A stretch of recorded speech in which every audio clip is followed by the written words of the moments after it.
Friends, last class में हम लोग जीएसटी कंप्लीट किए थे और जीएसटी के मैंने कुछ आपको ट्रांजैक्शंस करके दिखाए थे जो आई होप आपको समझ में आ गया होगा।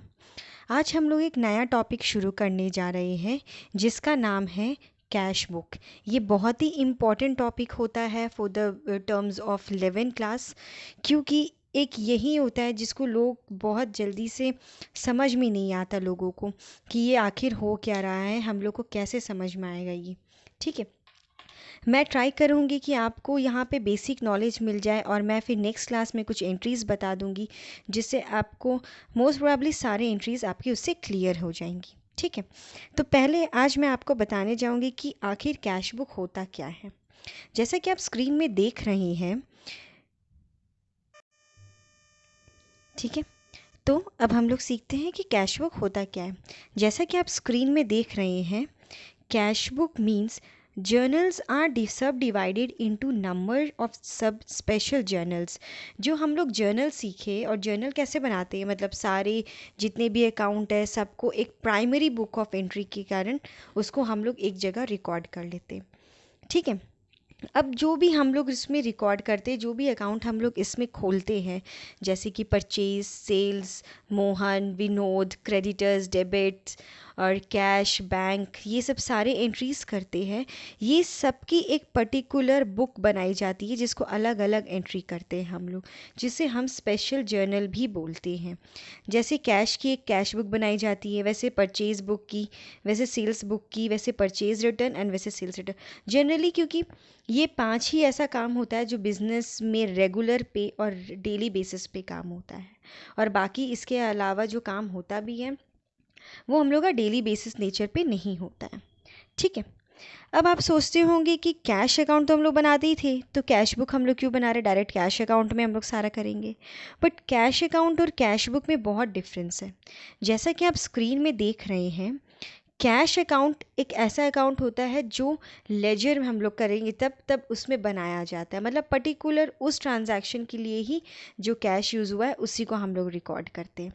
ठीक है, बट कैश बुक जो होता है वो एक बुक, हम लोग को एक पर्टिकुलर एक कॉपी, एक रजिस्टर बनाना पड़ता है जिसमें हम लोग एक बुक को पूरे कैश के रिलेटेड जो भी ट्रांजैक्शन है हम लोग उसमें रिकॉर्ड करते हैं।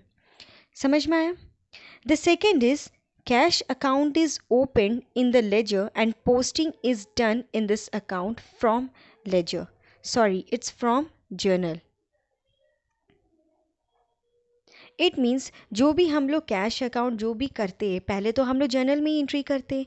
जर्नल में कहाँ डेबिट हुआ, कहाँ क्रेडिट हुआ, किसके बदले क्रेडिट हुआ, किसके बदले डेबिट हुआ, वो सब जाके हम लोग उस जर्नल से इंफॉर्मेशन लेते हैं एंड देन फिर हम लोग उसको लेजर में बनाते हैं। ठीक है, बट जो कैश बुक है वो ओरिजिनल एंट्री है। यहाँ पे जर्नल का रेफरेंस नहीं लिया जाता, यहाँ पे हम लोग डायरेक्ट एंट्री कर देते। कैश आया तो डेबिट में, कैश गया तो क्रेडिट में, बस हम लोग यही काम इसमें करते हैं, डायरेक्ट वाला।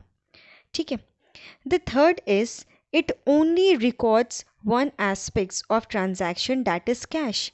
कैश अकाउंट में सिर्फ कैश से रिलेटेड ही काम होगा और वही चीज़ दिखेगा, उसके अलावा उसके लेजर में कुछ भी नहीं दिखेगा। अगर आया तो डेबिट साइड में और गया तो क्रेडिट साइड में, दैट्स इट।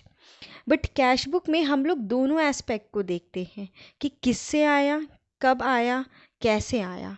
बैंक से आया तो बैंक का एंट्री भी करेंगे और कैश का एंट्री भी करेंगे, एंड मोहन, राम, श्याम किसी से भी आया तो हम लोग उसका एंट्री करेंगे। ये आप लोग धीरे धीरे आप लोग क्लियर हो जाएंगे जब मैं इसके आपको इन फ्यूचर क्वेश्चंस करके बताऊंगी। ठीक है, अब हम लोग आते हैं इसकी फॉर्मेट कैसे बनती है, आखिर ये होता कैसे है वो मैं आपको समझाती हूँ। जैसा कि आप स्क्रीन में देख रहे हैं एक फॉर्मेट आपको मिलेगा कैश बुक का।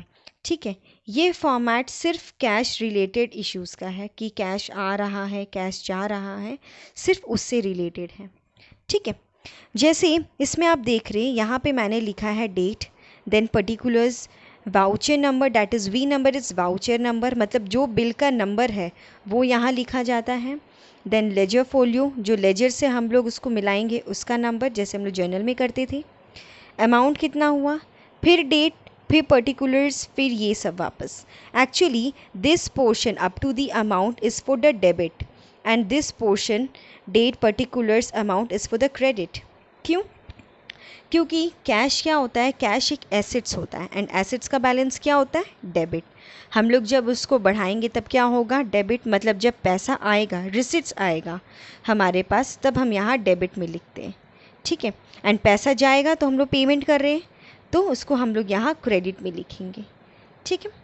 ये हो गया आपका ये बेसिक स्ट्रक्चर कि इसमें क्या क्या लिखा जाता है। अच्छा, वाउचर नंबर क्यों लिखा जाता है? वाउचर नंबर आगे लिखने का ये सेंस है कि हम लोग पास जो भी पैसा आता है या पैसा जाता है तो हम लोग उसको उसका बिल नंबर लिखते हैं।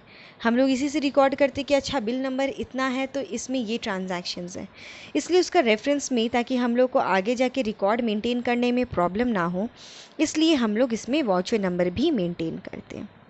आई होप आपको ये चीज़ समझ में आ गया होगा। जब भी हम लोग कोई अमाउंट किसी से आएगा, रिसिट होगा, तो हम लोग टू उस जिससे आया है वो अमाउंट लिखेंगे, ठीक है। एंड अगर किसी को पेमेंट करेंगे तो बाय लिखकर हम लोग उसका पेमेंट करेंगे, ठीक है। या आई होप आपको ये चीज़ समझ में आ गया होगा।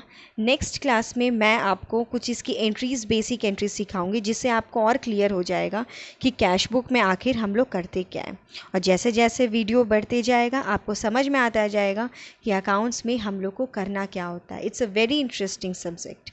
ओके, तो तब तक के लिए प्लीज़ आप मेरे चैनल को ज़रूर सब्सक्राइब कीजिए एंड बेल आइकन को प्रेस ज़रूर कीजिए, ताकि नए नए वीडियोस आपको रोज़ अपडेटेड मिल सके, ठीक है। एंड प्लीज़ मेरे चैनल को लाइक, सब्सक्राइब एंड शेयर करना ना भूलें। Thank you.